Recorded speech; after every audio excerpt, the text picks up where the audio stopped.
simple linear regression model is of the form, এখানে বলা হয়েছে yi equal to alpha plus beta xi plus epsilon এই যখন এই যে এটাকে বলা হয় এরর টার্ম, এখানে বলা হয়েছে যে y টা হচ্ছে ডিপেন্ডেন্ট ভেরিয়েবল অথবা স্টাডি ভেরিয়েবল, x হচ্ছে independent variable or explanatory variable. The term alpha and beta are the parameters of the model. যখন এটাকে বলা হচ্ছে parameters of the model. The parameter alpha is termed as intercept term. তোমরা intermediate যখন পড়ো তখন state লাইনের ইকুয়েশন দেখেছো, তো সেখানে একটা ইন্টারসেপ্ট ছিল আর কি, তোমরা পড়ছো যে ইন্টারসেপ্ট টার্ম সেটা আর কি। যখন এক্স এর মান 0 হয়, স্টেট লাইনের এক্স এর মান যখন 0 হয় তখন ওয়াই এর যে মানটি হয় সেইটা তো ইন্টারসেপ্ট অ্যাকচুয়ালি আর কি, ওয়াই এক্সিসের যে কতটুকু অংশ আর কি সেটা সেদিতাংশ বলা হয় বাংলায়। আচ্ছা, এটা হচ্ছে intercept and parameter beta is termed as slope parameter. বিটাটাকে বলা হচ্ছে স্লোপ প্যারামিটার, এবং এই ক্ষেত্রে আমরা কিন্তু এখানে বলছি this parameters are usually called regression coefficient. Actually বিটাটা হচ্ছে রিগ্রেশন কোএফিসিয়েন্ট, আমরা স্ট্যাটিস্টিক্সে বিটাটাকে রিগ্রেশন কোএফিসিয়েন্ট নামেই ডাকবো আর কি এইটা। এখন যখন এই যে এটা এরর টার্ম যেটাকে বলা হয়েছে, এখানে পরে আমরা বলছি যে and epsilon is termed as disturbance term or error term. Disturbance term or error term, এই এরর টার্মটা যদি আমরা এইখানে যুক্ত না করি তাহলে যেটা হবে y equal to alpha plus beta xi, y equal to alpha plus beta x যদি ধরি, তাহলে এটা হবে তখন সিম্পল লিনিয়ার রিগ্রেশন ইকুয়েশন। আর যখনই আমরা এখানে এই এরর টার্মটা যুক্ত করব, ডিস্টারবেন্স টার্মটা যখন যুক্ত করব, তখন এটাকে আমরা বলবো সিম্পল লিনিয়ার রিগ্রেশন মডেল। তাহলে মডেল আর ইকুয়েশনের মধ্যে এটা কিন্তু পার্থক্য, যে এরর টার্মটা যুক্ত থাকলে ওইটাকে আমরা মডেল বলতেছি, আর যুক্ত না থাকলে ওইটা হচ্ছে রিগ্রেশন ইকুয়েশন এটা। এবং এইটার এখানে অ্যাজাম্পশন আছে এখানে আর কি, এটা হচ্ছে এরর টার্মের মিনটা 0 হয় আর কি। এরর টার্মের মিনগুলো অর্থাৎ এররের যে ভ্যালুগুলো আছে সেই ভ্যালুগুলো যদি আমরা একত্রে যোগ করি অর্থাৎ মিন বের করি, এটা 0 হয়ে যাবে আর কি। ভেরিয়েন্সটা হবে সিগমা স্কোয়ার, এবং এররগুলোর মধ্যে যে রিলেশনশিপ কোভেরিয়েন্স এটা 0 হবে আর কি, কোনো কোরিলেশন থাকবে না, আনকোরিলেটেড। এররের ভ্যালুগুলো যদি কোরিলেশন বের করি তাহলে সেটা হবে 0, আনকোরিলেটেড। মিন হবে 0, কোরিলেশন হবে 0, কিন্তু ভেরিয়েন্স হবে সিগমা স্কোয়ার। এটা হচ্ছে এই ডিস্টারবেন্স টার্মের অ্যাজাম্পশন এটা। আচ্ছা, এখন আমরা যেটা বলতে চাই, এই যে প্যারামিটার আলফা এবং বিটা, এটা কোন কোন বইতে হয়তো দেওয়া আছে, এখানে বিটা 0 বিটা 1 এরকম লেখা আছে আর কি, এরকম আছে অনেক বইতে বিটা 0 বিটা 1, কোনো অসুবিধা নাই। এখানে যেহেতু আমাদের দুইটা ভেরিয়েবল, একটা ডিপেন্ডেন্ট ভেরিয়েবল একটা ইন্ডিপেন্ডেন্ট ভেরিয়েবল, সুতরাং এখানে আলফা এটি আমরা ব্যবহার করব, এটা অনেক বইতেই আছে, এটি ব্যবহার করা যাবে। তাহলে এখানে এই যে আলফা এবং বিটা এগুলো কিন্তু পপুলেশন প্যারামিটার যেহেতু বলতেছি, এগুলো হচ্ছে পপুলেশন কনস্ট্যান্ট আর কি, পপুলেশন থেকে এটা হচ্ছে population regression model alpha beta, population regression model. তখন এই আলফা বিটা এই দুটাকে আমাদের এস্টিমেট করতে হবে on the basis of sample data, estimate করতে হবে। তো প্রথমে এটা আমরা এস্টিমেট করার জন্য এখানে কিছু প্রসিডিওর আছে, যদি এটা ম্যাথমেটিক্যাল, এটা জাস্ট একটু জানার জন্য, বিশেষ করে যারা একটু ডিপলি এগুলো দেখতে চায় বা জানতে চায়, অথবা জাস্ট অ্যাট এ গ্ল্যান্স দেখার জন্য এটা থাকবে। সবকিছু যে পরীক্ষা আসবে তোমাদের এগ্রিকালচারাল ফিল্ডে, আমরা এই সমস্ত ম্যাথমেটিক্যাল জিনিসকে হয়তো আমরা তোমাদের ফিল্ডের ক্ষেত্রে এগুলোকে আমরা ইগনোর করতে পারি, জাস্ট এটা জানার জন্য আর কি, একটু দেখার জন্য, যেহেতু এটা একটা শীট আর কি, লেকচার শীট, সেই জন্য এটা দেওয়া মেনলি। তো এখানে আমরা যে ইকুয়েশনটা প্রথমে দিয়েছি, মডেলটা দিয়েছি, এই মডেল থেকেই আমরা যদি এই যে এপসাইলন যেটা এরর টার্ম, এটা সময় এটা ভেবে লিখতে পারি, একটু রিয়ারেঞ্জ করতে পারি আমরা এটা। এইভাবে লেখার পরে আমরা এটাকে আমরা স্কোয়ারিং করব আর কি, squaring both sides and taking summation করলে আমাদের এই জিনিসটা হবে। হওয়ার পরে এখান থেকে এইটাকে আমরা ডিফারেন্সিয়েট করব আর কি, ক্যালকুলাস যেমন তোমরা পড়ছো ডিফারেন্সিয়াল ক্যালকুলাস, এটা ডিফারেন্সিয়েট করব, এটাকে পার্শিয়াল ডিফারেন্সিয়েশন বলা হয় আর কি, পার্শিয়াল ডিফারেন্সিয়েশন এটাকে বলা হয়। তো সেই পার্শিয়াল ডিফারেন্সিয়েশনের ক্ষেত্রে একটা প্রথমে ডিফারেন্সিয়েট করব উইথ রেসপেক্ট টু আলফা, তারপর আরেকটা করব উইথ রেসপেক্ট টু বিটা। তার মানে এই আলফা এবং বিটা দুইটা প্যারামিটার আমাদের এস্টিমেট করতে হবে আর কি। With respect to alpha differentiate করার পরে এটা 0 ইকুয়েট করব আমরা। তোমরা ইন্টারমিডিয়েটে ম্যাক্সিমাম মিনিমাম পড়ছো আর কি, সেই ম্যাক্সিমাম পয়েন্ট আর মিনিমাম পয়েন্ট বাইর করার জন্য কি করতে হয়, আমাদের যে ইকুয়েশনটা দেওয়া থাকে সেই ইকুয়েশনটাকে একবার ডিফারেন্সিয়েট করতে হয়, ডেরিভেটিভ বের করতে হয়, ফার্স্ট ডেরিভেটিভ, এবং সেই ফার্স্ট ডেরিভেটিভটার জিরো ইকুয়েট করতে হয় আর কি। জিরো ইকুয়েট করার পরে ওইখান থেকে আমরা ভেরিয়েবলের মান বের করতে পারি আর কি। এখানেও সেই কনসেপ্টটাই অ্যাকচুয়ালি এখানে ব্যবহার হয়েছে।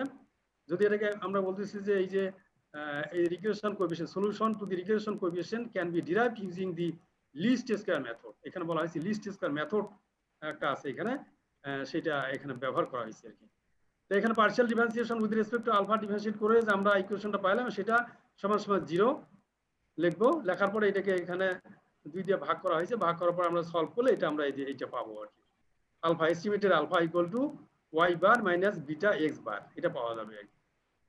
এরপরে আমরা ওই আগের সেই ইকুয়েশনটাকে আবার বিটার সাপেক্ষে উইথ রেসপেক্ট টু বিটা আমরা ডিফারেন্সিয়েট করব, করার পরে আবার 0 ইকুয়েট করবো আর কি। করে এটাকে জাস্ট একটু রিঅ্যারেঞ্জমেন্ট করলে, অ্যালজেব্রিক ম্যানিপুলেশন করলে আমরা এখানে বিটা সমান সমান এই ধরনের একটা সূত্র আমরা পেয়ে যাবো আর কি। এই সূত্র আর কি পাইলে পরে যেটা হচ্ছে এখানে therefore the estimated regression equation of y on x, এই এস্টিমেটেড ইকুয়েশন এটা হচ্ছে y on x, আরো একটা ইকুয়েশন আছে x on y।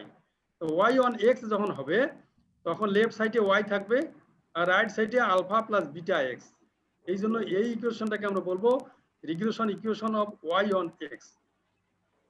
এবং এটা কিন্তু এস্টিমেটেড, এটা কিন্তু লিস্ট স্কয়ার মেথড অ্যাপ্লাই করে এখানে কিন্তু আমরা এটাকে এস্টিমেট করলাম আর কি। এটা এস্টিমেট করলাম এখানে এটা আর কি। তো এখন এই আলফা এবং বিটা এই দুইটা হচ্ছে পপুলেশন প্যারামিটার অ্যাকচুয়ালি। এখানে পপুলেশন প্যারামিটার, এখানে আমি দুইটা স্লাইড একটু জাস্ট একটু দেখাবো জাস্ট আইডিয়া জন্য। এখানে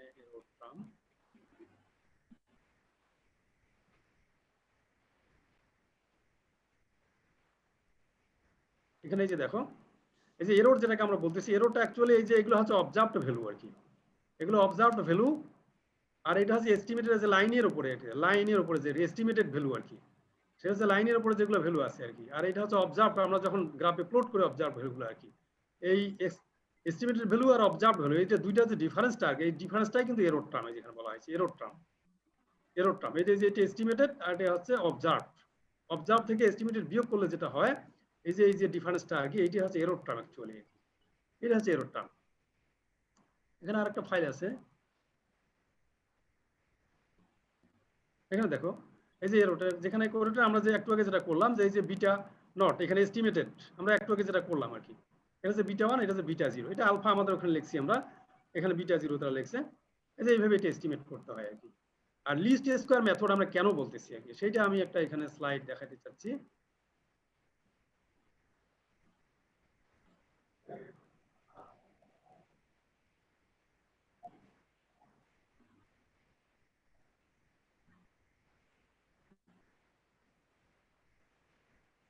এখানে এই জিনিসটা খেয়াল করো, এই যে এখানে দেখো এখানে লিস্ট স্কয়ার মেথড কেন আমরা বলতেছি এটা আর কি। লিস্ট স্কয়ার মেথড অ্যাপ্লাই করে আমরা কিন্তু একটা বেস্ট লাইন, এখানে অনেকগুলো লাইন ড্র করা যাবে আর কি, কিন্তু আমাদের একটা ভালো লাইন দরকার, আইডিয়াল লাইন দরকার, একটা বেস্ট লাইন দরকার, যে লাইনের ইকুয়েশন থেকে আমরা প্রেডিকশন করতে পারবো আর কি।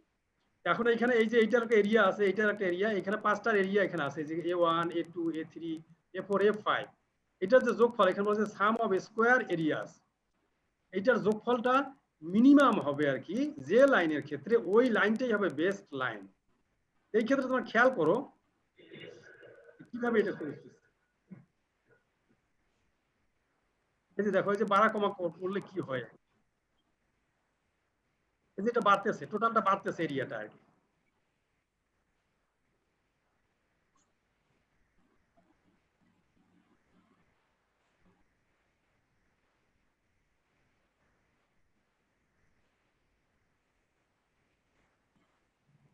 এটার সাথে ইকুয়েশনটা এস্টিমেটেড ইকুয়েশন,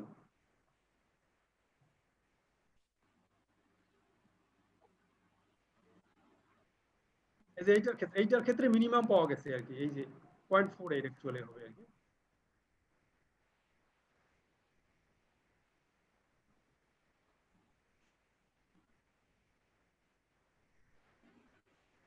এই যে এই যে 40, এই যে সাম অফ এরিয়াস, অর্থাৎ এই যে লাইনটা আমরা পাইছি আর কি, এই লাইনের ইকুয়েশন হচ্ছে এইটা, এস্টিমেটেড ইকুয়েশন হচ্ছে এইটা। এবং এই লাইনটাই হবে এখানে অনেকগুলো লাইনের মধ্যে সবচেয়ে কম দূরত্বে আছে আর কি। এই observed value are expected value যেটা এস্টিমেটেড ভ্যালু, এই দুইটার মধ্যে যে ডিফারেন্সটা আর কি, এই ডিফারেন্সটা এই লাইনের ক্ষেত্রেই কম, সবচেয়ে কম আর কি। এই যে এরিয়াটা এখানে 0.48 টোটাল এরিয়াটা আর কি 0.48, এবং বাকি যতগুলোই আছে সবগুলোই কিন্তু এর চেয়ে বেশি। সেই জন্য এই লাইনটাকে কিন্তু একটা ভালো লাইন আমরা বলতেছি আর কি, এবং এই লাইনের যে ইকুয়েশন, এই ইকুয়েশনটাকেই আমরা একটা বেস্ট লাইন, বেস্ট ইকুয়েশন আমরা বলতে পারবো, এটাকে বেস্ট ফিটিং লাইন এটা।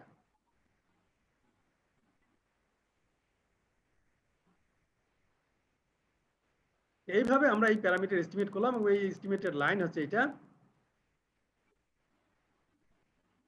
এরপরে এখানে কি আমরা বলছি, এখানে বলছি in practice the parameter values are not known. এই প্যারামিটারগুলো আমাদের কিন্তু জানা থাকে না নরমালি, আমরা যেহেতু স্যাম্পল ডাটা দিয়ে কাজ করি, পপুলেশন ভ্যালুগুলো আমাদের অজানা, সেজন্য বলা হয়েছে must be estimated using sample data. Sample statistics a এবং এ অ্যান্ড বি, ওখানে ছিল আলফা অ্যান্ড বিটা, ওটা পপুলেশন রিগ্রেশন মডেল। যখন আমাদের স্যাম্পল রিগ্রেশন মডেল যখন আমরা লিখবো, তখন কিন্তু লিখবো y equal to a plus bx plus epsilon, y equal to a plus bx plus epsilon. এটা হচ্ছে স্যাম্পল রিগ্রেশন মডেল, স্যাম্পল। আর হচ্ছে population regression model, population regression model. তাহলে এখানে a b are computed as estimates of the population parameter. এটা the estimated simple linear regression equation of y on x is as follows। একটু আগে আমরা এখানে যেটা দেখেছি, এটা হচ্ছে এটা estimated y equal to alpha plus beta x। যখন এটা হচ্ছে পপুলেশন কনসেপ্ট, আর এটা হচ্ছে স্যাম্পল কনসেপ্টের ক্ষেত্রে এখানে এই যে small y equal to a plus bx, এবং এখান থেকে এখানে a ইকুয়াল টু হবে y বার মাইনাস bx বার, এবং b হচ্ছে এটা। এই যে দুইটা প্যারামিটার, এই দুইটাকে প্যারামিটার বলা হয়। এই দুইটা প্যারামিটারকে আমরা এই সূত্রের সাহায্যে অ্যাকচুয়ালি ক্যালকুলেট করব আর কি। তাহলে এখানে যেটা দাঁড়াচ্ছে, যে ডেফিনেশন এখানে বলা হয়েছে, the regression coefficient is the constant b, এই b in the regression equation that tells about the change in the value of dependent variable corresponding to the unit change in the independent variable. Regression coefficient indicates that the change in dependent variable for unit change of independent variable. This is very important topics and very important definition. আমরা পরীক্ষা প্রশ্ন দেই যে what is regression coefficient? How can you define regression coefficient? How can you define regression coefficient? What do you understand by regression coefficient?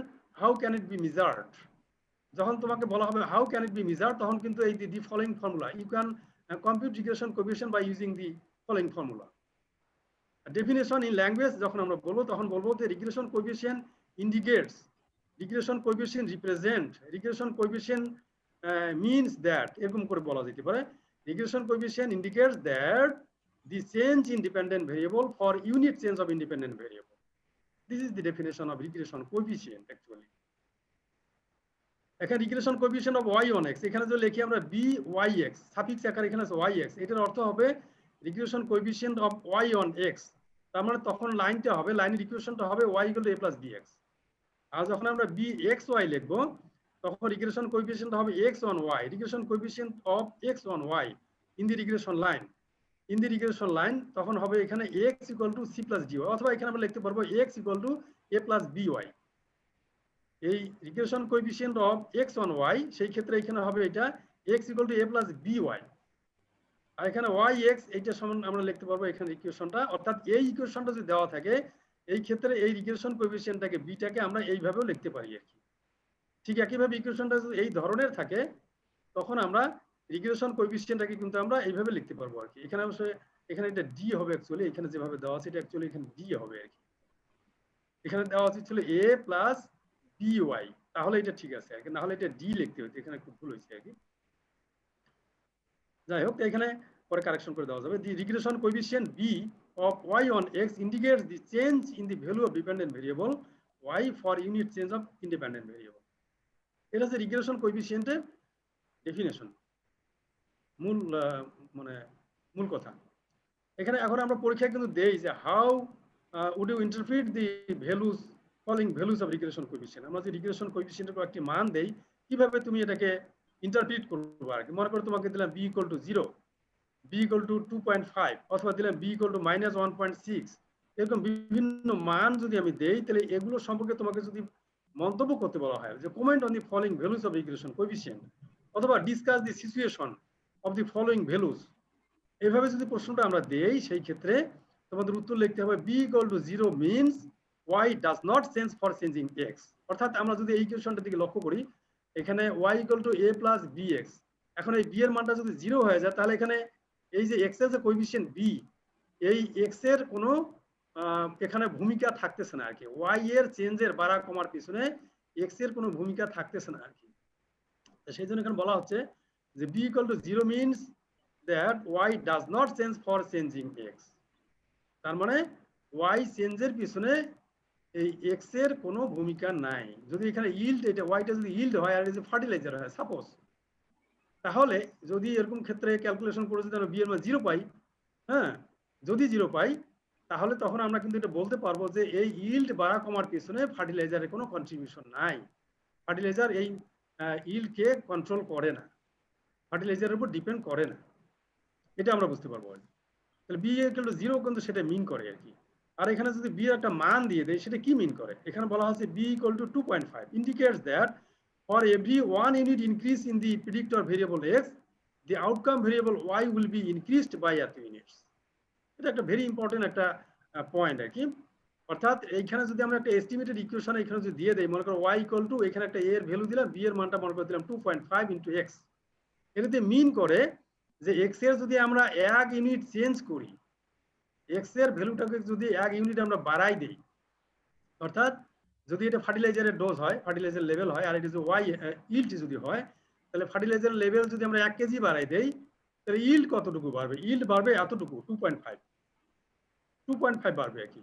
সেজন্য এখানে বলা হয়েছে b equal to 2.5 indicates that for every 1 unit increase in the predictor variable, for every 1 unit increase in the independent variable, the outcome variable will be increased by 2.5 units। KG যদি বলা হয় তাহলে এখানে আমরা যদি ইল্ড 1 কেজি বাড়াই দেই তাহলে সরি এখানে ফার্টিলাইজারের লেভেল বা ফার্টিলাইজার ডোজ যদি আমরা 1 কেজি বাড়াই তাহলে ইল্ড বাড়বে 2.5 কেজি। এইটা হচ্ছে সেটা মিনিংটা আর কি। ঠিক একইভাবে এখানে বি এর মান যদি নেগেটিভ হয়, কোন কোন সময় বি এর মান নেগেটিভ হবে আর কি, কারণ বি এর মান তো পজিটিভ হতে পারে, নেগেটিভ হতে পারে, 0 হতে পারে। তাহলে এখানে b equal to minus 1.6 implies that for every 1 unit increase in the predictor variable, 1 unit increase in the independent variable, the outcome variable that is dependent variable আর কি, the outcome variable y will be decreased by এত। অর্থাৎ এখানে যদি আমরা y equal to আমরা যদি এখানে একটা ভ্যালু এর মান যদি একটা থাকে এস্টিমেটেড ভ্যালু, আর এখানে মাইনাস 1.6 ইনটু x, তাহলে x এর মান যদি আমরা বাড়াই দেই, বাড়াইলে এই y এর মানটা কিন্তু কমে যাবে আর কি, কমে যাচ্ছে আর কি, মানটা কমে যাবে, এখানে মাইনাস হয়ে যাবে, মাইনাস ডিক্রিজ হয়ে যাবে আর কি, ডিক্রিজ 1 ইউনিট বেড়ে দিলে এটা কমে যাবে আর কি। তো সেই কথাটা এখানে বলা হয়েছে। তো সেই আমাদের এখানে কিন্তু একটা পরীক্ষায় কিন্তু এই কোশ্চেনটা আমরা খুব দিই আর কি, যে আমরা বলে দিলাম যে define regression coefficient, how can it be measured, দিয়ে আমরা বললাম যে how would you interpret the following values of regression coefficient, দিয়ে আমরা কয়েকটা মান দিয়ে দিলাম, বি এর মান কয়েকটা মান, সে তোমাকে ইন্টারপ্রিট করতে হবে এবং সেই ল্যাঙ্গুয়েজটা কিন্তু এটা ভেরি ইম্পর্টেন্ট একটা কোশ্চেন আর কি। এখানে কিছু প্রপার্টিজ আছে, এখানে বলা হয়েছে regression coefficient are independent of change of origin বা নট অফ স্কেল, এটা অরিজিনাল ভ্যালুগুলোকে চেঞ্জ করলো, এটা চেঞ্জ হয় না, কিন্তু যদি ডিফারেন্ট স্কেলে মেজার করি তাহলে সেটা এফেক্টেড হয় আর কি। এখানে যে জিওমেট্রিক মিন, দুইটা রিগ্রেশন কোএফিসিয়েন্ট, একটা হচ্ছে y1x এর একটা রিগ্রেশন কোএফিসিয়েন্ট আর একটা হচ্ছে x1y, দুইটা রিগ্রেশন কোএফিসিয়েন্টের যে জিওমেট্রিক মিন সেটা হচ্ছে কোরিলেশন কোএফিসিয়েন্টের সমান হয় আর কি, সেটা একটা properties. Arithmetic mean of regression coefficient is greater than the correlation coefficient, দুইটা রিগ্রেশন কোএফিসিয়েন্টের যদি আমরা অ্যারিথমেটিক মিন বের করি সেটা কোরিলেশন কোএফিসিয়েন্টের চেয়ে বড় একটি মান হবে আর কি। এখানে বলছে one of the regression coefficient greater than one, the other must be less than one, যদি রিগ্রেশন কোএফিসিয়েন্টের একটা যদি বড় হয় তাহলে আরেকটা অবশ্যই ছোট হবে আর কি, এই কথাটা হলো প্রপার্টিজ আর কি। তোমাকে যদি বলা হয় যে state two important properties of regression coefficient, তোমরা এখান থেকে দুইটা দিতে পারবে। আর এখানে প্রপার্টিজের প্রমাণ এগুলো জাস্ট এমনি আছে আর কি, এগুলো তোমাদের এই প্রপার্টিজ গুলোর প্রমাণ আর কি, এই যে মানে প্রথম প্রপার্টিজটার প্রমাণ এটা আর কি, এগুলো জাস্ট এমনি দেখবা আর কি, এটা এগুলো পরীক্ষায় অত আমরা অত গুরুত্ব দেবো না, তোমরা একটু দেখতে পারো, এগুলো ক্লু দেওয়া আছে এখানে। তো এখানে এটা হচ্ছে যে পরেরটা দ্বিতীয়টার প্রমাণ এখানে ক্লু দেওয়া আছে একটা এখানে। এরপরে আছে এখানে coefficient of determination, coefficient of determination একটা টার্ম, ইম্পর্টেন্ট টার্ম। সেই কোএফিসিয়েন্ট অফ ডিটারমিনেশনের সংজ্ঞাটাকে আমরা এইভাবে লিখতে পারি, এক্সপ্লেইনড ভেরিয়েশন, এটা proportion of explained variation and total variation, এটার যে রেশিওটা সেটি হচ্ছে coefficient of determination. Coefficient of determination এটা হচ্ছে গুডনেস অফ ফিট, অ্যাকচুয়ালি আমাদের যে ফিট বেস্ট ফিটিং লাইন সেই লাইন ফিটিংটা কতটুকু ভালো হয়েছে সেইটা কিন্তু আর স্কোয়ারের মান দিয়ে আমরা মেজার করতে পারি আর কি। এবং সেটা যদি দুইটা ভেরিয়েবল হয়, সিম্পল লিনিয়ার ইকুয়েশন হয়, একটা ডিপেন্ডেন্ট ভেরিয়েবল ওয়াই, একটা ইন্ডিপেন্ডেন্ট ভেরিয়েবল একটা যদি থাকে আর কি, ইন্ডিপেন্ডেন্ট ভেরিয়েবল যদি একটা থাকে যেটাকে আমরা সিম্পল লিনিয়ার ইকুয়েশন বলতেছি, সেই ক্ষেত্রে কোএফিসিয়েন্ট অফ ডিটারমিনেশনের মান আর স্কোয়ার যেটাকে বলা হচ্ছে, আর স্কোয়ার, স্মল আর স্কোয়ার, সেই আর স্কোয়ার মানটা হচ্ছে, আর হচ্ছে কোরিলেশন কোএফিসিয়েন্ট, সেটাকে স্কোয়ার করলে যেটা হয় সেইটাই হবে রিগ্রেশন কোএফিসিয়েন্ট। এখন মনে করো একটা রিগ্রেশন অ্যানালাইসিস আমরা করতেছি আর কি, একটু আগে তোমাকে যেটা বললাম যে y equal to a plus bx, এর একটা মান পাওয়া গেছে এস্টিমেট করে, b এর একটা মান পাওয়া গেছে, এবং ওইখান থেকে আমরা আর স্কোয়ারের একটা মান দিয়েছি, মনে করো আর স্কোয়ার মানটা দিলাম 0.94, সাপোজ 0.94, এটা কি ইন্ডিকেট করে? এখন এই ইকুয়েশনটা হচ্ছে আমাদের ডিপেন্ডেন্ট ভেরিয়েবলটা হচ্ছে ইল্ড আর ইন্ডিপেন্ডেন্ট ভেরিয়েবলটা হচ্ছে ফার্টিলাইজার, তার মানে ইল্ড এবং ফার্টিলাইজারের একটা ইকুয়েশন, ইল্ড এবং ফার্টিলাইজারের একটা ইকুয়েশন, ইল্ডটা হচ্ছে ডিপেন্ডেন্ট ভেরিয়েবল আর ফার্টিলাইজার হচ্ছে ইন্ডিপেন্ডেন্ট ভেরিয়েবল, সেটাকে এস্টিমেট করা হয়েছে এবং পাশাপাশি আমরা আর স্কোয়ার মানটা ওখানে দিয়েছি। সেই আর স্কোয়ার মানটা দেওয়ার অর্থ আমি বললাম যে আমরা মডেল ফিটিং যেটা, সেই ফিটিংটা কতটুকু ভালো হয়েছে সেইটাই এটা মেজার করে আর কি। এখন আর ইকুয়াল টু যদি আমরা আর স্কোয়ার ইকুয়াল টু যদি 0.94 দেই, তাহলে আমরা বলতে পারবো যে 94% ফার্টিলাইজার ইল্ড এর ভেরিয়েশনের পিছনে, ইল্ড বাড়া কমার পিছনে ফার্টিলাইজারের কন্ট্রিবিউশন হচ্ছে 94%। ইল্ডের ভেরিয়েশনের পিছনে ফার্টিলাইজারের কন্ট্রিবিউশন, ফার্টিলাইজার ভূমিকা রাখে 94%। আর বাকি যে 0.06% আছে, যেটা 6% যেটা আর কি, 0.06 যেটা আর কি 6%, বাকি 6% অন্য কোনো ফ্যাক্টরের কারণে হতে পারে আর কি, যে ফ্যাক্টরটি আমরা মডেলের মধ্যে কনসিডার করি নাই, যেটা আমরা এররের মধ্যে, আমরা প্রথমে মডেলটা যেখানে দেখেছি সেখানে এরর একটা টার্ম আমরা লিখছিলাম, সেই এররের মধ্যে সেটা আছে আর কি, সেই এররের মধ্যে সেটা আছে যে যেটি আমরা কনসিডার করি নাই, এটা অন্য কোনো কারণে সেটি হতে পারে আর কি। কিন্তু আমাদের ফার্টিলাইজার এক্সপ্লেইন করতে পারতেছে ইলকে এক্সপ্লেইন করতে পারতেছে 94%, এবং সেটাই কিন্তু আর স্কোয়ার, এটা কোএফিসিয়েন্ট অফ ডিটারমিনেশন বলে আর কি। দেখো ইন্ডিপেন্ডেন্ট ভেরিয়েবল যদি একাধিক হয় সেই ক্ষেত্রে আমরা এরকম ধরনের একটা ফর্মুলা ব্যবহার করি, এটি দিয়ে আমরা বের করতে পারবো। ইন্ডিপেন্ডেন্ট ভেরিয়েবল একটা হলেও আমরা এটাও একটা ফর্মুলা, এটাও একটা ফর্মুলা, এই ফর্মুলা দিয়ে আমরা এটাকে বের করতে পারবো। এবং এক্সেল প্রোগ্রামে যদি আমরা কোএফিসিয়েন্ট অফ ডিটারমিনেশন বের করি তাহলে নরমালি কিন্তু এখানে ক্যাপিটাল আর স্কোয়ার আসে আর কি।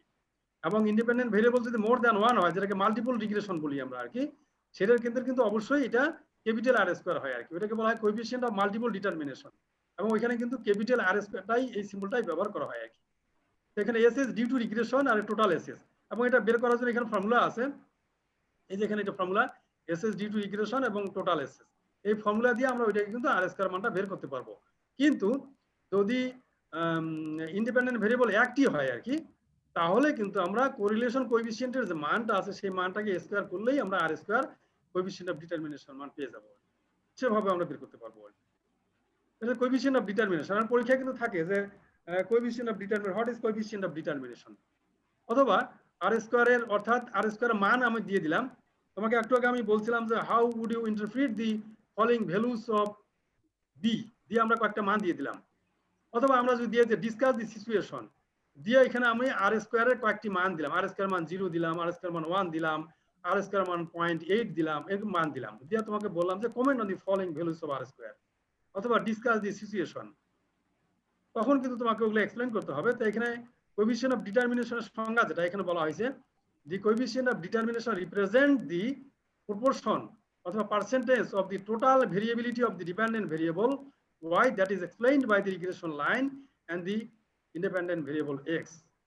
তাহলে coefficient of determination represents the percentage of the total variation, সংক্ষেপে যদি বলি যে coefficient of variation indicates percentage of total variation in the dependent variable which is explained by the independent variable, এইভাবে আমরা define করতে পারবো। The coefficient of determination indicates, coefficient of determination measures, অথবা coefficient of determination represents the percentage of the total variation in dependent variable that is explained by the independent variable, এইভাবে আমরা বলতে পারবো। এখন এই আর স্কয়ার মানটা কিন্তু 0 এবং 1 এর মধ্যেই সীমাবদ্ধ থাকে, লোয়েস্ট ভ্যালু 0, হাইয়েস্ট ভ্যালু 1। 0 কি মিন করে? আর স্কয়ার মান 0 এটা মিন করে যে এখানে the regression line cannot explain any of the variation, তার মানে আর স্কয়ার মান যে 0 হইলে আমরা যে লাইনটা আমরা কনসিডার করছি এই লাইনটা আসলে এক্সপ্লেইন করে না। যে যে ইল্ড এবং ফার্টিলাইজারের কথা যদি বলি, ইল্ড এবং ফার্টিলাইজার নিয়ে তুমি একটা লাইন এস্টিমেট করেছো, একটা ইকুয়েশন তুমি এস্টিমেট করেছো, সেখানে আর এস মান 0 পাওয়া গেল আর কি। তখন কিন্তু এটা বুঝতে হবে যে ওই লাইন তোমাদের দুইটা যে ভেরিয়েবল, সেই দুইটা ভেরিয়েবলকে এক্সপ্লেইন করতে পারে না অ্যাকচুয়ালি। এটা অন্য কোনো ভেরিয়েবল সেটার জন্য দায়ী থাকতে পারে, কিন্তু আর এস মান 0 হলে ওই মডেল তোমার ওই ইকুয়েশন ওইটা কিন্তু সেটা এক্সপ্লেইন করতে পারতেছে না, পারে না আর কি। আর এস মান যদি 1 হয় তাহলে এখানে বলা হচ্ছে যে 100 ভাগ এক্সপ্লেইন করে, অর্থাৎ ইন্ডিপেন্ডেন্ট ভেরিয়েবল 100 ভাগ এক্সপ্লেইন করে ডিপেন্ডেন্ট ভেরিয়েবলের ভেরিয়েশনকে। এটা প্রপোর্শন অফ ভেরিয়েশন 100 ভাগ। যেমন R square equal to 0.84, the term R square, এটা বলা হয়েছে যে 84% of the total variation is explained by the regression line using the independent variable. এটা এখানে আরেকটা কথা এখানে বলা হয়েছে যে এই আর স্কয়ারটা আরো আমরা কিভাবে পাই। এখানে বলা হয়েছে যে আর যদি কোরিলেশন কোএফিসিয়েন্টের মানটা যদি এটা হয় তাহলে আর স্কয়ারটা হবে এটা আর কি। এভাবে আমরা এটা এই ক্ষেত্রে বের করতে পারবো আর কি। এবং এখানে বলা হয়েছে যে এখানে 84% আর বাকি যে 60%, 16% আর কি, এটা হচ্ছে আনএক্সপ্লেইনড, এবং এটা হচ্ছে অন্য কোনো ফ্যাক্টরের কারণে সেটি হতে পারে, যে ফ্যাক্টরটি আমরা মডেলের মধ্যে কনসিডার করি নাই। আমার কথাগুলো কি শুনতে পাচ্ছ রূপম? হ্যাঁ পাচ্ছি। শুনতে পাচ্ছি স্যার। আচ্ছা শুনতে পাচ্ছ। তাহলে এখানে বলছি অ্যাপ্লিকেশন অফ রিগ্রেশন অ্যানালাইসিস। অ্যাপ্লিকেশনের মধ্যে বলছে an agriculturist May want to forecast yield per hectare, যেটা একটু আগে বলা হলো আর কি। যে এগ্রিকালচারিস্ট আমরা যদি ইল্ড এবং ফার্টিলাইজার মডেল, ইল্ড এবং প্ল্যান হাইট, তারপরে ইল্ড এবং ইরিগেশন ওয়াটার, ইল্ড এবং কি বলবো টিলার নাম্বার, এই ধরনের ভেরিয়েবল নিয়ে যদি আমরা কাজ করি তাহলে আমরা কিন্তু ইল্ড সম্পর্কে ফোরকাস্ট করতে পারবো আর কি। এটা হচ্ছে এগ্রিকালচারিস্ট এই ইরিগেশন অ্যানালাইসিস টুলস ব্যবহার করে এই ফোরকাস্টিং গুলো করতে পারে আর কি। প্যাথোলজিস্ট এখানে বলা হয়েছে development of a certain fungal disease in rice plant on the basis of the seed treatment by different doses of fungicide. এখন এখানে সিড ট্রিটমেন্টের মধ্যে যদি আমরা বিভিন্ন মাত্রার ফাঞ্জিসাইড ব্যবহার করি তাহলে কিন্তু ফাঙ্গাল ডিজিজ ডেভেলপ করে আর কি। এইভাবে কিন্তু ফাঙ্গাস ডিজিজ, সিড যদি খারাপ হয়, সিডের মধ্যে যে ফাঞ্জিসাইড থাকে তাহলে কিন্তু তোমার ওই ফাঙ্গাল ডিজিজ হয় আর কি। সেইটা স্টাডি করার জন্য, সেটা অ্যানালাইসিস করার জন্য আমরা রিগ্রেশন অ্যানালাইসিস করতে পারি আর কি। এই টুলস আমরা ব্যবহার করতে পারি। অর্থনীতিবিদ economist May want to ascertain how the price of A commodity relates to its supply. Price এবং সাপ্লাইয়ের মধ্যে কি সম্পর্ক আর কি, সে কার জন্য কতটুকু, এক ইউনিট চেঞ্জ হলে ইন্ডিপেন্ডেন্ট ভেরিয়েবল, এক ইউনিট চেঞ্জ হলে ডিপেন্ডেন্ট ভেরিয়েবল কতটুকু চেঞ্জ হচ্ছে আর কি। এই জিনিসগুলোকে স্টাডি করার জন্য রিগ্রেশনের টুলস গুলো রিগ্রেশন অ্যানালাইসিস করতে পারে আর কি। এডুকেটর এখানে বলা হয়েছে predict the performance of student. স্টুডেন্টের পারফরম্যান্স যদি আমরা স্টাডি করতে চাই কোনো একটা পার্টিকুলার সাবজেক্টে আর কি, তাহলে সেখানে আমরা করতে পারি আর কি। যে তোমার স্টাডি আওয়ার, জিপিএর সাথে স্টাডি আওয়ারের একটা রিলেশনশিপ আমরা দেখতে পারি, যে কত ঘন্টা স্টাডি করলে তোমার জিপিএটা ভালো হয় বা খারাপ হয় আর কি। এই ধরনের আর কি বিভিন্ন ফিল্ডে কিন্তু এখানে রিগ্রেশন অ্যানালাইসিস ব্যবহার হয় আর কি। অবজেক্টিভ এখানে এই কথাগুলো একই ধরনের। এখানে ডিটারমাইন বলা হয়েছে ওয়াই ডিপেন্ডেন্ট ভেরিয়েবল, এক্স হচ্ছে ইন্ডিপেন্ডেন্ট ভেরিয়েবল, এইখান থেকে যে রিলেশনশিপ এটা স্টাডি করার জন্য আমরা রিগ্রেশন অ্যানালাইসিস করি। তারপরে শেপ অফ দি কার্ভ, রিলেশনশিপটাকে যদি আমরা গ্রাফিক্যালি দেখি সেখান থেকে আমরা প্যাটার্নটা আমরা দেখতে পারি যে ওই ভেরিয়েবলগুলোর রিলেশনশিপটা কেমন, কোন প্যাটার্নের আর কি। সেটা দিয়েও আমরা স্ক্যাটার ডায়াগ্রাম ড্র করে আমরা সেটাকে প্রেডিক্ট করতে পারি আর কি। To prediction the some unknown values, তো ঠিক আছে। more than one variable to determine the contribution of independent variable। হ্যাঁ, যদি এখানে বলা হয়েছে যে যদি independent variable more than one হয়, যেমন মনে করো ইল্ডের পিছনে তো অনেকগুলো ভেরিয়েবল থাকতে পারে আর কি। যেমন মনে করো ইল্ডের পিছনে ইল্ড কন্ট্রিবিউটিং ভেরিয়েবল যেটা মনে করো প্ল্যান হাইট বাড়া কমা হলেও পেনিকলটা তোমার ছোট বড় হয়, সেই জন্য তোমাদের গ্রেইন গুলো কিন্তু কম বেশি হয় আর কি। গ্রেইন গুলো কম বেশি সেখানে ইল্ডের উপরে এফেক্ট করে আর কি। তাহলে প্ল্যান হাইট একটা ভেরিয়েবল, ইন্ডিপেন্ডেন্ট ভেরিয়েবল, সেটার সাথে ইল্ডের সম্পর্ক আছে। তারপরে টিলার নাম্বার পার হিল, একটা হিলের মধ্যে কতগুলো টিলার, সেই টিলারের বাড়া কমার পিছনে ইল্ডের একটা সম্পর্ক আছে আর কি। তারপরে রেইনফল যেটাকে বলা হচ্ছে আর কি, রেইনফল সেটার সাথে এটার একটা সম্পর্ক আছে আর কি। ফার্টিলাইজারের সাথে সম্পর্ক আছে। এই ধরনের যে ভেরিয়েবল গুলা এখন বলা হচ্ছে ইন্ডিপেন্ডেন্ট ভেরিয়েবল যদি অনেকগুলো হয় আর কি, তাহলে প্রত্যেকটা ইন্ডিপেন্ডেন্ট ভেরিয়েবলের কন্ট্রিবিউশন কত পার্সেন্ট ইল্ডের বাড়া কমার পিছনে, সেটাও আমরা ক্যাটাগরিক্যালি বের করতে পারি রিগ্রেশন অ্যানালাইসিসের মাধ্যমে। সেই কথাগুলো এখানে বলা হয়েছে। টেস্ট অফ সিগনিফিকেন্সের মধ্যে এখানে বলা হয়েছে টেস্ট অফ সিগনিফিকেন্স টেস্ট করার জন্য রিগ্রেশন কোএফিসিয়েন্ট যেটা, এই রিগ্রেশন কোএফিসিয়েন্টটাকে টেস্ট করার জন্য কতগুলো স্টেপ আছে, যেটা আমি বলছি যে টেস্ট অফ হাইপোথিসিসের মধ্যে আমরা সেগুলো স্টাডি করব। এইখানে শর্টলি এখানে জাস্ট দেওয়া আছে, সেটি আমরা দেখতেছি যে ধাপগুলোর মধ্যে এখানে বলা হয়েছে অ্যাজাম্পশন একটা জিনিস এখানে বলা হয়েছে। অ্যাজাম্পশন হচ্ছে একটা পপুলেশন সম্পর্কে একটি স্টেটমেন্ট, যেটাকে আমরা ভেরিফাই করি না কিন্তু সত্য বলে ধরে নেই। Assumption is a statement about population which is accepted as true, which is not verified but accepted as true is called assumption. And hypothesis is a statement about population which is verified on the basis of sample information. এই assumption এবং hypothesis এর মধ্যে পার্থক্য এটা আর কি। তাহলে এখানে একটা assumption করতে হয় যে random sample is drawn from a bivariate normal distribution, normal population। অর্থাৎ আমি এটা বলতে চাচ্ছি যে আমাদের যে ডাটা, সেই ডাটা যদি নর্মাল ডিস্ট্রিবিউশনকে ফলো না করে, আমাদের ডাটা যদি symmetrical distribution as well as normal ডিস্ট্রিবিউশনকে ফলো না করে, আমার ডাটাটা যদি নর্মাল না হয়, তাহলে সেই ডাটা দিয়ে আমরা যে কনক্লুশন ড্র করি সেই কনক্লুশনটা প্রশ্নবিদ্ধ হবে আর কি, সেটা অ্যাকসেপ্টেবল হয় না আর কি, সেটা রিলায়েবল হয় না। তা আমরা যখন অ্যানালাইসিস করি, আমরা যখন স্যাম্পল ড্র করি, সেটা নর্মালিটি আমরা কিন্তু কম মানুষই, কম রিসার্চারই চেক করে আর কি, যে ওই ডাটা নর্মালিটি ফলো করে কিনা। অর্থাৎ যে পপুলেশন থেকে আমি ডাটা নিলাম সেই পপুলেশনটা নর্মালকে ফলো করে কিনা সেটা তো আমরা জানি না।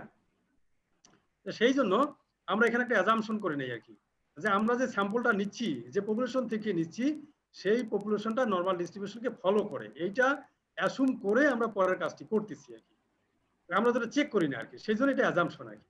আর চেক যখনই আমরা করবো স্যাম্পল ইনফরমেশনের উপর ভিত্তি করে, সেটা হবে হাইপোথিসিস।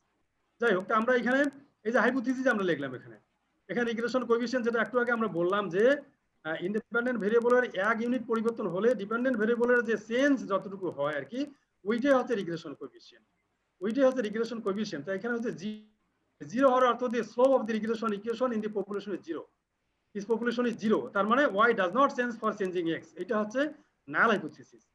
আর এইটা হচ্ছে দেয়ার ইজ দি রিলেশনশিপ আর কি। তো এখানে বলছে slope regression line for population is not equal to zero. এই যে দুইটা হাইপোথিসিস, এই দুইটা হাইপোথিসিসকে আমরা স্যাম্পল ডাটা দিয়ে ভেরিফাই করব আর কি, সেই জন্য এটা হাইপোথিসিস আর কি। এবং সেই ভেরিফাই করার জন্য যে স্টেপগুলো, সেই স্টেপের মধ্যে একটা হচ্ছে অ্যাজাম্পশন, একটা হচ্ছে হাইপোথিসিস, আর একটা স্টেপ হচ্ছে টেস্ট স্ট্যাটিস্টিক আমরা নিতে হবে আর কি। এই টেস্ট স্ট্যাটিস্টিক, এখানে টি লেখা আছে, ক্যালকুলেটেড, ক্যাল লেখা আছে, ক্যালকুলেটেড টি, টেস্ট স্ট্যাটিস্টিক, এটা কিন্তু স্যাম্পল কনস্ট্যান্ট, এটা কিন্তু একটা স্যাম্পল কনস্ট্যান্ট, টেস্ট স্ট্যাটিস্টিক, এটা বলতে পারো একটা মেজারিং ইনস্ট্রুমেন্ট আর কি। সমান সমান এখানে B minus beta divided by S B. S B বলতে রিগ্রেশন কোএফিসিয়েন্টের স্ট্যান্ডার্ড এরর, অর্থাৎ যতগুলো স্যাম্পল হবে সেই স্যাম্পলগুলোর যদি আমরা রিগ্রেশন কোএফিসিয়েন্ট বের করি, সেই রিগ্রেশন কোএফিসিয়েন্টগুলোর যে স্ট্যান্ডার্ড ডেভিয়েশন সেইটি হবে standard error of the estimate, standard error of the regression coefficient, সেটা হচ্ছে এস বি এখানে লেখা হয়েছে আর কি। এটা হচ্ছে সূত্র। এই সূত্রের ক্ষেত্রে আমরা এই নাল হাইপোথিসিসটাই আমরা টেস্ট করতেছি আর কি। টেস্ট করার জন্য এখানে বিটার মানটা জিরো হবে, আর বি এর মানটা আমরা এই ফর্মুলা দিয়ে, একটু আগে আমরা যে ফর্মুলা দেখেছি সেই ফর্মুলা দিয়ে ওই বি এর মানটা আমরা কিন্তু বের করবো আর কি। একটু আগে আমরা যে ফর্মুলা এখানে দিয়েছি সেই ফর্মুলা দিয়ে আমরা বি এর মানটা বের করব। আর এস বি, এই এস বি এর ফর্মুলা হচ্ছে এটা, এটা এস বি এর মূলত ফর্মুলাটি এইটা। তো এইখান থেকে বের করা যেতে পারে, অথবা আমরা এইটা সহজে এই সূত্রটা ব্যবহার করতে পারি আর কি। এই সূত্র দিয়ে আমরা এস বি এর মান বের করবো আর কি। বের করার পরে এখানে আমরা কিন্তু টি ক্যালকুলেটেড এর মান একটা আমরা কিন্তু পেয়ে যাবো আর কি। এটা হচ্ছে টি ডিস্ট্রিবিউশনকে ফলো করে with n - 2 degrees of freedom, with n - 2 degrees of freedom. তাহলে এই ক্যালকুলেটেড ভ্যালুটা আমরা পাইলাম আর কি। টেবুলেটেড ভ্যালু আমরা এই ডিগ্রিজ অফ ফ্রিডম দিয়ে কত পার্সেন্ট লেভেলে আমি মানটা, টেবুলেটেড মানটা বের করব, যেটা আমরা গতদিনই বলেছিলাম। সেই টেবুলেটেড মানটা বের করার পরে সেই টেবিলটা আমরা সাপ্লাই দিয়ে দেই, অথবা তোমরা এক্সেল প্রোগ্রাম দিয়ে তোমরা এটা বের করতে পারবে। টেবিল ভ্যালু, আর এটা হচ্ছে ক্যালকুলেটেড ভ্যালু। ক্যালকুলেটেড ভ্যালু এটা তোমার ভ্যালু, ইওর ভ্যালু, হ্যাঁ, ইওর ভ্যালু। যদি if calculated t is greater than tabulated t, then we say that our null hypothesis is rejected. If calculated t is greater than or equal to tabulated t, equal to টা বলা যায়, if calculated t is greater than or equal to tabulated t, then we say that our null hypothesis is rejected. If calculated t is less than tabulated t, then we say that our null hypothesis may be accepted. এইটা আর কি। এবং এখান থেকে আমরা যখন কম্পিউটারে অ্যানালাইসিসটা করি, তখন কিন্তু এই যে ক্রিটিক্যাল ভ্যালু যেটা আমি একটু বললাম যে এক্সেল দিয়ে আমরা বের করতে পারবো, বা আর প্রোগ্রাম দিয়ে, যে কোনো প্রোগ্রাম দিয়ে বের করতে পারা যায় আর কি, অথবা আমরা টেবিল সাপ্লাই দিব আর কি। এইটা যখন আমরা কম্পিউটার অ্যানালাইসিসটা করি, তখন কিন্তু সরাসরি পি এর মান দেয়, একটা পি ভ্যালু, প্রবাবিলিটির ভ্যালু আর কি। সেই প্রবাবিলিটি ভ্যালু দিয়েও কিন্তু আমরা নাল হাইপোথিসিসটাকে অ্যাকসেপ্টেড রিজেক্টেড করতে পারি আর কি। যদি প্রবাবিলিটি পি এর ভ্যালুটা যদি 0.05 এর চেয়ে ছোট হয় তখন নাল হাইপোথিসিসটা 5% লেভেলে রিজেক্টেড হয়ে যায় আর কি। যদি পি এর ভ্যালুটা 0.01 এর চেয়ে ছোট হয় তখন নাল হাইপোথিসিসটা 1% লেভেলে রিজেক্টেড হয়ে যায় আর কি। এভাবে আমরা বের করতে পারি, সেই জিনিসটা এখানে দেওয়া হয়েছে। এখানে একটা উদাহরণ একটা জাস্ট দেওয়া হয়েছে, এখানে কিভাবে এস্টিমেট করা, যেমন এই ডাটা দেওয়া হয়েছে। এখানে বলা হয়েছে find the linear equation of wheat yield on fertiliser, test the effect of fertiliser on yield of wheat and state your comment on the result. দিয়ে এখানে আমরা কি করলাম, আমরা এই যে এখানে এস্টিমেটেড ইকুয়েশনটা হচ্ছে y estimated equal to a plus bx। এখান থেকে আমরা a এর মান বের করলাম on the basis of the given data. আমরা a এর মান বের করলাম, b এর মান বের করলাম, এস্টিমেটেড ইকুয়েশন হচ্ছে এটা। এবং এটাকে আমরা যদি এক্সপ্লেইন করি, তোমাকে পরীক্ষায় কিন্তু দেওয়া হয় অনেক সময় যে ইন্টারপ্রিট দি এস্টিমেটেড ইকুয়েশন, এরকম একটা ইকুয়েশন তোমাকে দিয়ে দিলাম, এটাকে তুমি ইন্টারপ্রিট করো আর কি, বা comment on the following estimated equation. হ্যাঁ, তখন কিন্তু তোমাকে এই কথাটাই বলতে হবে, দি স্লোপ, অর্থাৎ এই যে বি এর মানটা, এই যে এটা 5.89, এই যে এটা, the slope b equal to 5.89 of the estimated equation is positive, implying that for every 1 kg per hectare increase in fertilizer level, the yield of wheat will be increased by এত KG per hectare। আমি একটু আগে বলছি যে independent ভেরিয়েবলের 1 unit পরিবর্তন হলে, independent variable এখানে হচ্ছে ফার্টিলাইজার, এই ফার্টিলাইজার যদি আমরা 1 কেজি বাড়াই দেই হেক্টরে, তাহলে ইল্ডটা বাড়বে এই 5.89, এইটার সমান। এবং এই জিনিসটা কি, এটা হচ্ছে রিগ্রেশন কোএফিসিয়েন্টের মানটা। তাহলে এই যে ইকুয়েশনটাকে আমরা একটা বেস্ট ইকুয়েশন বলতেছি, অনেকগুলো ইকুয়েশন থেকে, অনেকগুলো লাইন থেকে একটি ভালো লাইন আমরা বের করেছি লিস্ট স্কয়ার মেথড অ্যাপ্লাই করে। সেই ভালো লাইনের ইকুয়েশন দিয়ে আমরা মন্তব্য করতেছি, অর্থাৎ এখানে বি এর যে মানটা, এই মানের পরিমাণ ইল্ডটা ইনক্রিজ হবে আর কি, for every increase of 1 kg per hectare of independent variable। তাহলে ইন্ডিপেন্ডেন্ট ভেরিয়েবলের 1 ইউনিট চেঞ্জ হলে ডিপেন্ডেন্ট ভেরিয়েবলের চেঞ্জটা হবে এখানে এই রিগ্রেশন কোএফিসিয়েন্টের মানের সমান, সেই কথাটা এখানে বলা হয়েছে। এবং সেইটা আমরা একটু আগে যে টেস্ট বললাম, সেই টেস্টটা আমরা যখন করতে যাব তখন এই যে এইভাবে ক্যালকুলেশন করলে, এই যে এটা 5.3 পাওয়া গেছে, তারপরে এখানে পাওয়া গেছে, এখানে টেবুলেটেড মানটা হচ্ছে 4 পয়েন্ট সামথিং, তাহলে এখানে ক্যালকুলেটেড ভ্যালুটা টেবুলার ভ্যালুর চেয়ে বড়। তাহলে if our since calculated value is greater than the tabulated value, so we say that our null hypothesis is rejected। তাহলে null hypothesis আমাদের রিজেক্টেড হয়ে গেছে, তাহলে hence fertilizer has a significant effect for increasing yield, এটা আমরা বলতে পারবো। এবং সেটাকে এটা আমাদের কিন্তু এটা হচ্ছে প্রেজেন্টেশন, যখন তোমরা বিশেষ করে এমএস যখন তোমরা করবে তখন কিন্তু এই ধরনের গ্রাফ তোমাকে কিন্তু থিসিসে দিতে হয় আর কি। রিগ্রেশন অ্যানালাইসিস দিয়ে কিন্তু এমএস এর থিসিস গুলোতে, এগ্রিকালচারের ক্ষেত্রেও তোমরা দেখবে লাইব্রেরিতে গিয়ে এমএস এর যত থিসিস আছে, এই থিসিস গুলোতে অধিকাংশ ক্ষেত্রে কিন্তু রিগ্রেশন অ্যানালাইসিস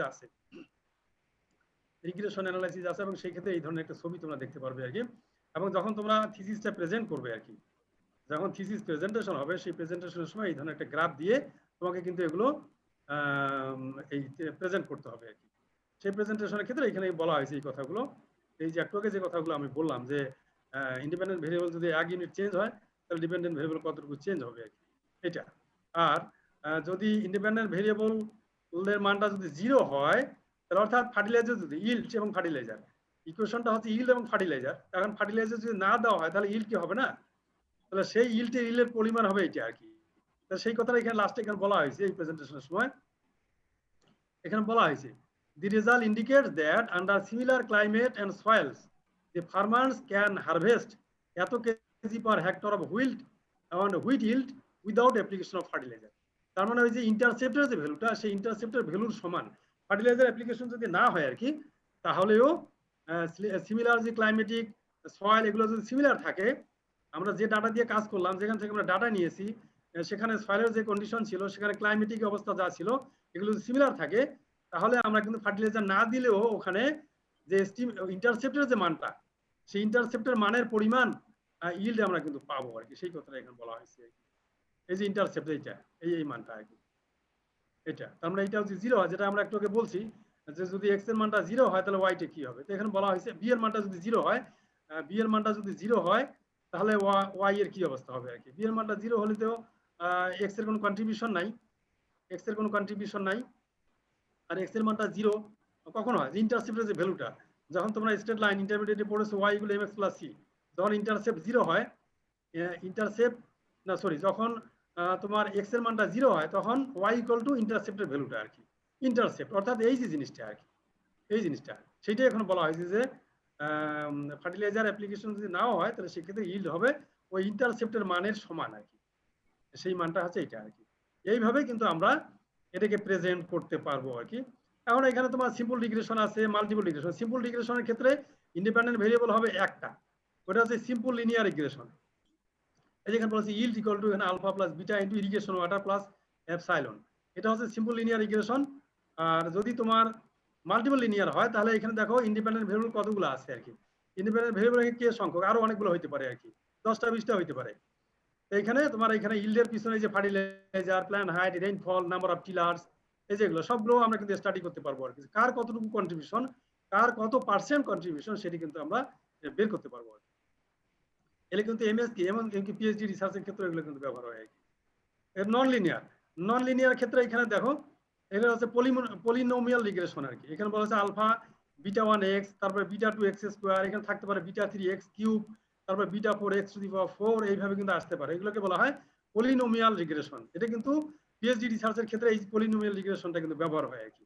পলিনোমিয়াল রিগ্রেশন আমি দেখেছি তোমাদের এগোনমির teacher professor doctor Ataur Rahman sir আর কি, তোমাদের সেই স্যার কিন্তু এই পলিনোমিয়াল রিগ্রেশনের উপর কাজ করেছে আর কি। এবং সেই ধরনের গ্রাফটাই যে এই ধরনের একটা গ্রাফ উনি ওনার থিসিসে তোমরা দেখবা, ওনার থিসিসে এই ধরনের একটা গ্রাফ আছে আর কি, যেটাও কিন্তু এটা সেকেন্ড ডিগ্রি পলিনোমিয়াল বলা হয়। এখানে ইল্ড নাইট্রোজেন, এখানে নাইট্রোজেন স্কয়ার, এখানে নাইট্রোজেন কিউবও হতে পারে আর কি।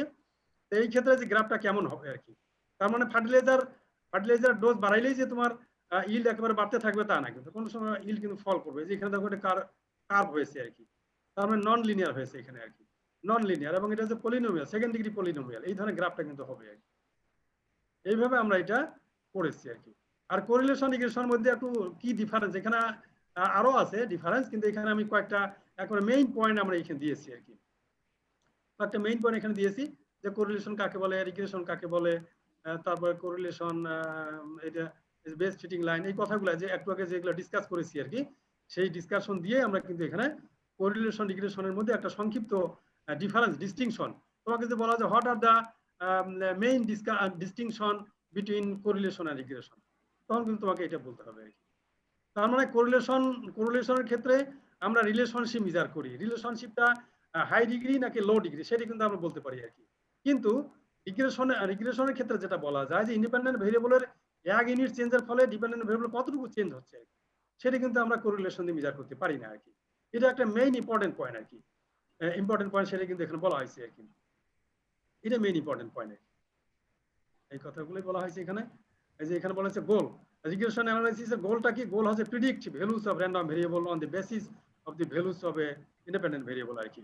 আমরা প্রিডিকশন করতে পারি, ভবিষ্যৎবাণী করতে পারি, কিন্তু কোরিলেশন দিয়ে ভবিষ্যৎবাণী করা যাবে না আর কি। এইভাবে কিছু পার্থক্য এখানে দেওয়া হয়েছে আর কি। তাই রিগ্রেশন অ্যানালাইসিসের মধ্যে আমি কিন্তু থিওরিতে রিগ্রেশন অ্যানালাইসিস এটাই তোমাদের শেষ আর কি। তো এখানে তোমাদের এখন কোন কোশ্চেন থাকলে তোমরা করতে পারো। 78 মিনিট হয়ে গেছে। হ্যাঁ, তোমাদের কোনো কোশ্চেন আছে? বহুত টাইম হয়ে গেছে। আচ্ছা, স্ক্রিন শেয়ারটা করে দিই আর কি। হ্যাঁ, তোমাদের কোনো কোশ্চেন আছে এখন? আমার কোনো কোশ্চেন নাই স্যার। হ্যাঁ, কোশ্চেন নাই স্যার আমার। তোমার নাই? কারো কোশ্চেন নাই? তোমরা আসো তো নাকি? হ্যাঁ স্যার। আচ্ছা স্যার মেলা সময় হয়ে গেছে। 68 Yes, sir. আসো নাকি? স্যার 78 মিনিট হয়ে গেছে। হ্যাঁ আছে। এখন তোমরা আমি এতক্ষণ যে কথাগুলো বললাম আর কি, তো কিছু কি বুঝতে পারতেছো? অনেক বোঝার চেষ্টা করছি কিন্তু স্ট্যাটিস্টিক্স কেন জানি মাথার উপর দিয়ে যায় স্যার। ম্যাথমেটিক্যাল একটু আছে তাই না? Practical, sir. না, এখানে যে মূল যে একটি কথা আমি তোমাদেরকে একটু বলি, একটা প্র্যাকটিক্যাল আছে, প্র্যাকটিক্যাল শীটে এখন কি দেখাবো তোমাদেরকে? না স্যার, না স্যার, না স্যার, না স্যার, না স্যার, হ্যাঁ স্যার। আজকে আর না স্যার। মনে খুব ইয়া হয়ে গেছে ওদের না, প্রেসার হয়ে গেছে। জি স্যার, আচ্ছা, দুইটা ক্লাস শোনো। করলাম। শোনো, আমি একটু মূল কথা বলে নেই আর কি। সেটা হচ্ছে কোরিলেশন কোএফিসিয়েন্ট আর, যেটা স্মল আর, সেটা দিয়ে আমরা আর এর মান আমরা বের করছি। আর মান দিয়ে আমরা কি দেখেছি, দুইটা ভেরিয়েবলের মধ্যে রিলেশনশিপটা স্ট্রং নাকি পুয়ার, সেটা আমরা বিচার করি আর কি। সেখান থেকে আমরা একটা ধারণা পাই, বা গ্রাফিক্যাল স্ক্যাটার ডায়াগ্রাম করে আমরা একটা ধারণা পাই। কিন্তু রিগ্রেশন অ্যানালাইসিসের ক্ষেত্রে কি হয়, রিগ্রেশন অ্যানালাইসিসের ক্ষেত্রে আমরা একটা ইকুয়েশন এস্টিমেট করি, একটা লাইন এস্টিমেট করি আর কি। আমি বলতেছি যে লাইনটা একটা ভালো line, ideal line, best line আর কি। বেস্ট লাইন মানে একটা বেস্ট ইকুয়েশন আমরা পেয়েছি আর কি। সেই ইকুয়েশনের মধ্যে কি আছে, ডিপেন্ডেন্ট ভেরিয়েবল আছে, ইন্ডিপেন্ডেন্ট ভেরিয়েবল আছে আর কি। ডিপেন্ডেন্ট ভেরিয়েবলটা যদি তোমার ইল্ড হয় আর ইন্ডিপেন্ডেন্ট ভেরিয়েবলটা যদি তোমার ফার্টিলাইজার হয়, তাহলে ইল্ড এবং ফার্টিলাইজারের মধ্যে রিলেশনশিপ কে বেস করে একটা ইকুয়েশন আমরা পেয়েছি আর কি, এস্টিমেটেড ইকুয়েশন এবং একটা বেস্ট ইকুয়েশন আমরা পেয়েছি আর কি। এবং সেই বেস্ট ইকুয়েশনের মধ্যে ইন্টারসেপ্ট একটা ভ্যালু আছে, রিগ্রেশন কোএফিসিয়েন্ট একটা ভ্যালু আছে আর কি। সেই রিগ্রেশন কোএফিসিয়েন্টের যে মানটা খুবই ইম্পর্টেন্ট একটা বিষয়। এখানে বলা হচ্ছে যে ইন্ডিপেন্ডেন্ট ভেরিয়েবল অর্থাৎ ফার্টিলাইজারের কথা যেটা আমরা বলছি, যে ফার্টিলাইজারের অ্যামাউন্ট যদি আমরা 1 কেজি বেড়ে দেই বা যদি আমরা বাড়াই, ইনক্রিজ করি আর কি, তাহলে ইল্ড কতটুকু বাড়বে আর কি। ইল্ড বাড়বে ওই রিগ্রেশন কোএফিসিয়েন্টের যে মানটা আছে অতটুকু পরিমাণ বাড়বে আর কি। সেক্ষেত্রেই মানে প্রতি 1 যদি আমরা ইন্ডিপেন্ডেন্ট ভেরিয়েবল বাড়াই, তাহলে ডিপেন্ডেন্ট ভেরিয়েবল বাড়বে অতটুকু পরিমাণ আর কি। এই রিগ্রেশন স্টাডি দিয়ে আমরা কিন্তু সেটি করতে পারি। এবং আমি তোমাকে যদি বলি, এখানে ফার্টিলাইজারের যে ভ্যালুগুলো আমরা দিয়েছি, এত কেজি এইভাবে আমরা দিয়েছি, এই মানগুলোর বাইরের যদি কোনো একটা মান দেই তোমাকে আর কি, সেটা প্র্যাকটিক্যালের ক্ষেত্রে আমার এরকম একটা প্রবলেম দেওয়া আছে আর কি, যে তোমাকে যে বলে দিই এস্টিমেট দি প্রবাবল ইল্ড, এস্টিমেট দি প্রবাবল ইল্ড, হ্যাঁ, when fertilizer is এত, এগুলো যে বলে দেই আর কি, তখন কিন্তু তুমি ওই যে এস্টিমেটেড যে ইকুয়েশনটা y ইকুয়াল টু ইন্টারসেপ্টের value plus regression coefficient into x, ওইখানে x এর মানটা যে আমরা বসাই দিই ক্যালকুলেশন করলে y এর একটা মান পাওয়া যাবে। এটার অর্থ হচ্ছে প্রেডিকশন করা, আগে ফোরকাস্টিং করা, যেটা বলছি প্রেডিকশন করা, ফোরকাস্টিং করা, ভবিষ্যৎবাণী করা, হ্যাঁ, এস্টিমেটেড ইল্ড বের করা, প্রবাবল ইল্ড বের করা আর কি। এইটাকে বলা হচ্ছে ভবিষ্যৎবাণী করা, প্রেডিকশন করা আর কি। তো এই যে রিগ্রেশন অ্যানালাইসিস দিয়ে আমরা একটা ভালো ইকুয়েশন দিয়ে, একটা বেস্ট ইকুয়েশন দিয়ে এই যে প্রেডিকশন করতে পারতেছি, এইটাই কিন্তু রিগ্রেশন অ্যানালাইসিসের মূল কাজ আর কি, মূল মানে মেইন অবজেক্টিভ কিন্তু এটা আর কি, যে আমরা একটা বেস্ট ইকুয়েশন দিয়ে আমরা প্রেডিকশন করতে পারি ডিপেন্ডেন্ট ভেরিয়েবলের আর কি। বুঝতে পারছো? জি স্যার। এই কোরিলেশন আর রিগ্রেশনের মধ্যে এইটা কিন্তু বেসিক ডিফারেন্স, এবং রিগ্রেশনের ইম্পর্টেন্সটা আর কি। রিগ্রেশন অ্যানালাইসিস দিয়ে কিন্তু অনেক ভালো ভালো রিসার্চ করবে, এবং তোমরা দেখবে আমার কথাটা তোমরা একটু ভেরিফাই করে দেখবে, লাইব্রেরিতে গিয়ে তোমরা এমএস এর যে থিসিস গুলো আছে, তোমাদের এগ্রিকালচারের যত ডিপার্টমেন্ট আছে, সেই ডিপার্টমেন্ট গুলাতে ডিপার্টমেন্টের যে থিসিস, অ্যাগ্রোনমি থেকে শুরু করে যত থিসিস আছে, তোমরা একটু দেখবে যে রিগ্রেশন অ্যানালাইসিস আছে, এবং দেখবে যে এই ধরনের গ্রাফ দেওয়া আছে, এখানে আর স্কয়ারের মান দেওয়া আছে, ওখানে এস্টিমেটেড ইকুয়েশন দেওয়া আছে, সেখানে তোমরা দেখবে। এবং এটা কিন্তু আমরা খুব দেই যে একটা এস্টিমেটেড ইকুয়েশন দিয়ে তোমাকে বললাম যে comment on the following estimated equation, তখন তুমি কথাগুলো বলবা। ওই যে প্রেজেন্টেশনের জন্য যে গ্রাফটা আমি দিয়েছি, সেই গ্রাফের নিচে যে একটা ল্যাঙ্গুয়েজ আছে, ওই ল্যাঙ্গুয়েজটা তোমরা যে ভালোভাবে পড়ো, তাহলে ওখান থেকেই তুমি উত্তরটা দিতে পারবে। আর প্রথমে আরেকটা ওই যে প্যারা ছিল, ওখানে ইটালিক ফর্মে দেওয়া ছিল বি এর মান 0, বি এর মান 2.5, বি এর মান -1.6, এই ভ্যালুগুলোকে কিভাবে এখানে ইন্টারপ্রিট করা আছে, কিভাবে কমেন্ট লেখা আছে, এটা একটু ভালো করে পড়বে আর কি। রিগ্রেশন কোএফিসিয়েন্টের ডেফিনেশনটা ভালো করে পড়বে, রিগ্রেশন কোএফিসিয়েন্টের ডেফিনেশনটা ভালো করে পড়বে, রিগ্রেশন অ্যানালাইসিসের যে প্রথমে যে ইটালিক ফর্মে যে ল্যাঙ্গুয়েজ টুকু আছে, এগুলো একটু ভালো করে দেখবে। এই ঘুরে ফিরে এই জিনিসগুলো কিন্তু পরীক্ষায় আমরা দিয়ে দিই। আর ম্যাথমেটিক্যাল যেটা ওই যে এস্টিমেট করার জন্য যেটা লিস্ট স্কয়ার মেথড অ্যাপ্লাই করে যে আলফা এস্টিমেটেড, বিটা এস্টিমেটেডের জন্য যেটা আমরা ওই যে পার্শিয়াল ডেরিভেটিভ অ্যাপ্লাই করে যে জিরো ইকুয়েট করে যে প্যারামিটারগুলো এস্টিমেট করলাম, এটা মোর ম্যাথমেটিক্যাল একটা জিনিস। এটা পরীক্ষা হতে আমরা দিয়ে দেই যে এটা আমরা অন্যান্য ফিল্ডের ক্ষেত্রে, যেমন আমরা স্ট্যাটিস্টিক্সের ক্ষেত্রে আমরা এগুলো দিয়ে দেই। আমরা হয়তো বলি যে এখানে estimate the parameters from a simple linear regression model, এর ধরনের একটা প্রশ্ন যদি দিয়ে দেই, তখন কিন্তু তাকে ওই কাজটা করতে হবে আর কি। কিন্তু এগ্রিকালচারের ফিল্ডে আমরা কিন্তু ওই ধরনের প্রশ্ন দেই না, কারণ ওটা একটা মোর ম্যাথমেটিক্যাল জিনিস আর কি। হ্যাঁ, তোমাদের আমরা জাস্ট টুলস গুলো, যেমন অ্যাপ্লিকেশন আছে, অবজেক্টিভ আছে, তারপরে এই যে ইকুয়েশনটাকে কিভাবে ইন্টারপ্রিট করবা, বি এর বিভিন্ন মানগুলোকে কিভাবে ইন্টারপ্রিট করবে, হ্যাঁ, গ্রাফটা কিভাবে আঁকবে, তোমরা এই জিনিসগুলো আর কি মেইনলি আমরা তোমাদের এগ্রিকালচার ফিল্ডে কিন্তু বেশি এমফাসিস দেই আর কি। তো আমার কথা শেষ হয়ে গেছে, তোমরা এখন যদি কোশ্চেন থাকে করতে পারো, না হলে পড়ালেখা করে আগামীতে প্রশ্ন করতে পারবে। এখন বলো তোমরা কি বলবো? প্রশ্ন করবো স্যার, আগামীতে প্রশ্ন হবে। হ্যাঁ বলো রূপম, আর সালে আছো নাকি? জি স্যার, আসুন স্যার। আচ্ছা, না আসতে বলতেছো তো এই জন্য মানে তোমরা একটু না, স্যার। ইয়ে করছো নাকি? মানে স্যার, হতাশ হচ্ছ নাকি? মানে হতাশ না হয়ে যাচ্ছ নাকি? হতাশ না স্যার, মানে লেগেছেন নাকি? মানে বুঝতে তোমরা স্যার একটু হ্যাঁ বুঝতে সমস্যা আছে স্যার, রেকর্ড করা আছে স্যার, আর একবার দেখলে স্যার বোঝা যাবে। ঠিক আছে, রেকর্ড করা আছে তো এই জন্য তোমরা জি ওটা স্যার, দেখতে পারবে কি? জি তোমরা স্যার। ওগুলো একটু দেখবে, মানে যে জায়গাগুলো কনফিউশন হবে তোমরা একটু দেখবে, এবং তোমাদেরকে তো আমি বলছি যে পরবর্তী যে ক্লাসটা সেই ক্লাসটাতে তোমরা একটু বলতে পারো, বিভিন্ন প্রশ্ন থাকলে আমি কিন্তু একটু রিভিউ করে তোমাদের আমি পরের চ্যাপ্টারে যাবো আর কি। তাহলে হবে তোমাদের একটু ক্লিয়ার হবে।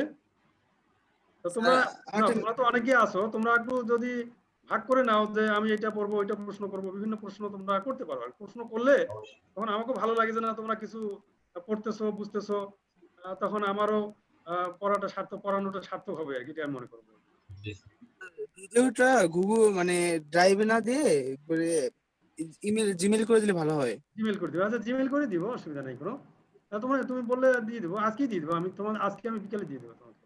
জি স্যার। আর ওই যে যে কথা বলতে চাচ্ছি যে তোমরা মানে আমি তোমাদের কি বেশি পড়াচ্ছি নাকি? তোমরা একটু কম্পেয়ারও করতে পারো যে ওই একটু আমি বেশি। তো আমার যারা আর যে দুইজন কোর্স টিচার আছে তাদের সাথে তো আমার কথা হয়, তারাও তো এই ধরনের নোট দিচ্ছে আর কি, লেকচার শিট দিচ্ছে। তো আমরা তো কোর্সের পরীক্ষার আগে তো অবশ্যই আমরা তিনজনে একত্রে বসে কি কি পড়াইলাম, কে কি পড়াইলাম না, এই জিনিসগুলো আমরা একটু ডিসকাস করে নিব আর কি। এবং তোমরাও তো একটু অন্যান্য গ্রুপে কি পড়ানো হচ্ছে এট এ গ্ল্যান্স তোমরা একটু দেখতেও পারো, জানতেও পারো যে কম বেশি কোনো হচ্ছে কিনা, বা কোনোটা যে বাদ থাকে তো সেটা আমি হয়তো ডিসকাস করতে পারবো আর কি।